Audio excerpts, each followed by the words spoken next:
મોરબી તાલુકા police સ્ટેશનમાં ગત મહિનાની તારીખ 8 અને તારીખ 6એ સામૂહિક દુષ્કર્મ અને બળાત્કારનો એક ગુનો નોંધવામાં આવેલ હતો, જેમાં 3 આરોપીઓ તથા એક કાયદાના સંઘર્ષમાં આવેલ કિશોરની ધરપકડ જે તે સમયે કરવામાં આવેલ હતી. પરંતુ તે ગુનાનો મુખ્ય સૂત્રધાર જેનું નામ દિનેશ મધુભાઈ જખાણીયા દેવી પૂજક, તેની ધરપકડ, તે નાસ્તો ફરતો હોય તેની ધરપકડ તે વખતે થઈ શકે ન હોય, મોરબી જિલ્લાની પોલીસ સતત તેની શોધખોળમાં રોકાયેલી હોય, એલસીબી તથા પેરોલ ફલ્લો સ્ક્વોડની ટીમને એક ચોક્કસ બાતમી મળી હતી કે જે ધ્રોલથી આપણે જે મોરબી જિલ્લાનું આમરણ છે તે તરફ આવતો હોય એવી એક ચોક્કસ બાતમીના આધારે મોરબી જિલ્લાની એલસીબી ટીમ તથા પેરોલ ફલ્લો સ્ક્વોડની ટીમે તે આરોપીને પકડીને ગઈકાલે અમને સોંપેલ હતો.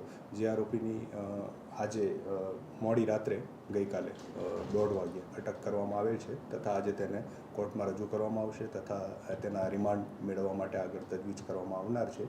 તે આરોપી પાસેથી એક મોબાઈલ તથા એક બાઇક એ કબજે લેવામાં આવેલું છે.